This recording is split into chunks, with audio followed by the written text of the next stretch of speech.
China, the world's second largest economy, is slowing down, but why? Picture this. A once roaring dragon, now stumbling under the weight of economic challenges. We're talking about a property crisis, dwindling spending, high youth unemployment, and a demographic decline. Yes, all these are making the dragon's steps a bit wobbly. If you're intrigued, don't forget to hit the like button, drop a comment, and subscribe. And hey, if you don't, your fortune cookie might just predict a dull day ahead. First, let's talk about the big shift in China's economic focus. You see, for a long time, China's economy was all about big investments. Think mega infrastructures, factories that stretch as far as the eye can see, and a skyline that's a testament to its industrial might. But now the tide is turning. China is moving away from this investment-led model to a more consumer-driven one. It's like going from a diet of all meat to a balanced plate of protein, carbs, and greens. The idea is to encourage people to spend more and be more innovative. It's about creating a more sustainable, balanced economy that's less reliant on big-ticket investments and more on the everyday transactions of its billion-plus population. But like any major shift, this one comes with its own set of challenges. One of them is dealing with excess capacity. Just imagine having a stadium-sized factory designed to churn out thousands of widgets a day, but you only have orders for a fraction of that. That's a lot of idle time, wasted resources, and yes, money down the drain. Then there's the question of growth. In the past, China could count on these gigantic investments to fuel its economic expansion, but now it has to find new ways to keep the growth engine humming. It's like trying to keep a car running smoothly after switching from petrol to electric. It's possible, but it requires a whole new approach. This shift is like trying to change the course of a massive ship mid-journey. It's not just about turning the wheel, it's about recalibrating the engines, adjusting the sails, and making sure everyone on board is ready for the new direction. Not easy, right? Next up, let's talk about the elephant in the room, or should I say the dragon, debt.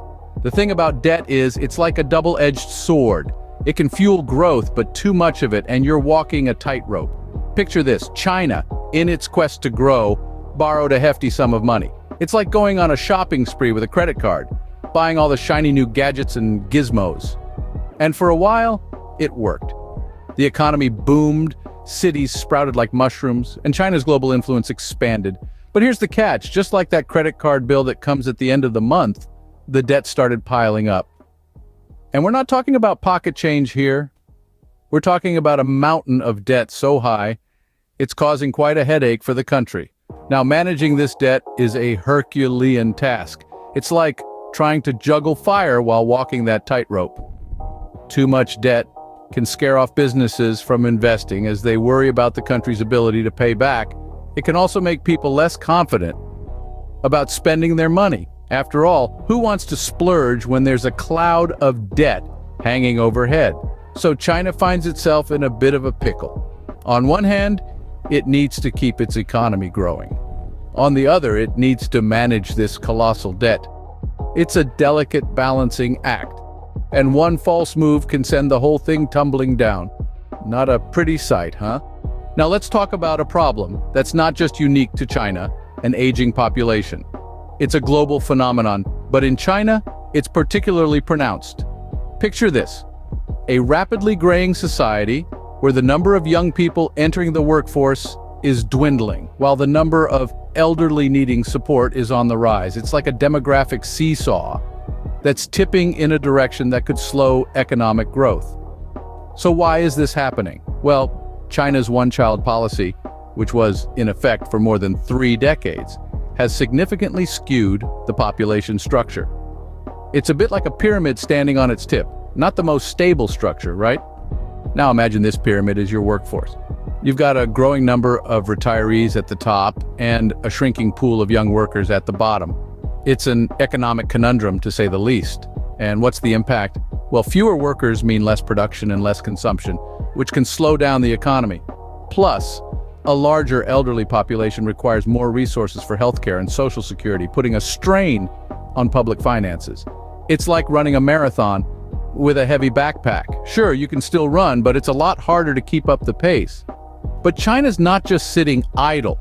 The government is implementing measures to tackle the issue. from increasing the retirement age to encouraging families to have more children. But these solutions take time to show effect. It's like steering a large ship. You can't just make a sharp turn. In the meantime, China is also leveraging technology to offset the declining workforce. From automation in factories to AI in healthcare, these innovations are helping to ease the burden. But technology is only part of the solution. The demographic shift is a complex issue, and addressing it requires multifaceted strategies. It's like being in a rock band where all the members are retiring, and there's no new talent to replace them.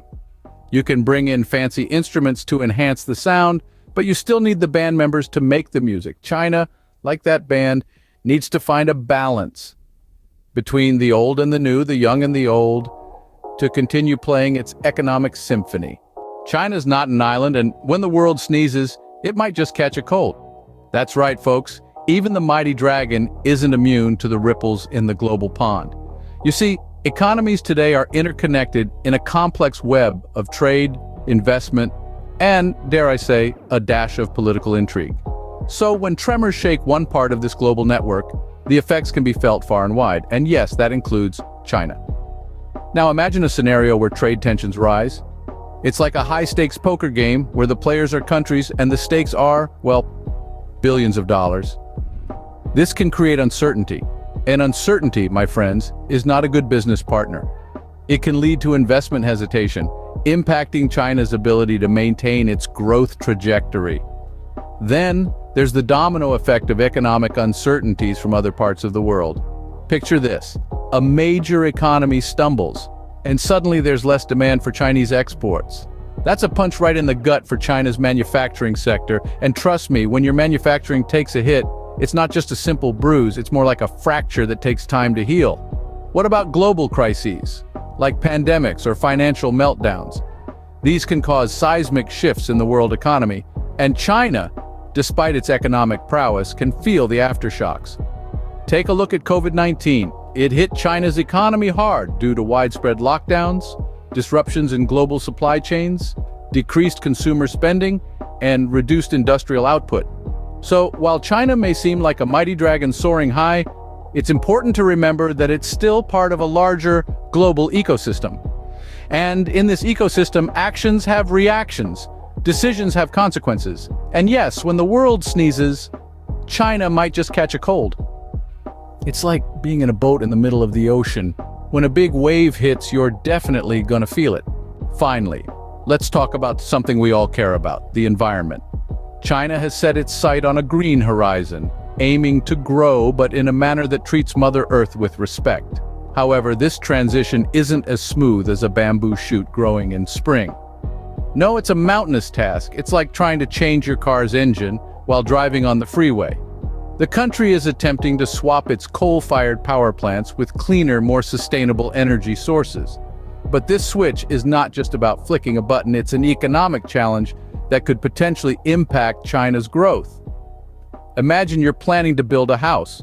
You got all the bricks ready, but suddenly you're told to use bamboo instead. It's going to take time, resources, and a whole new plan, right? That's the case with China's green challenge. It's an expensive endeavor and might slow down economic growth in the short term. But it's a necessary step, a step towards a cleaner future. So China is essentially trying to run a marathon while carrying a giant panda. Noble, but not without its challenges. All right, there you have it, folks. We've journeyed through the challenges faced by the Chinese economy. From the shift in investment focus to the burden of debt, the aging population to global uncertainties, and the quest for environmental responsibility. No deep dives here, just a quick skim across the surface, like a stone skipping across a pond. Remember, even dragons have their off days. Stay curious, stay informed, and until next time, stay awesome.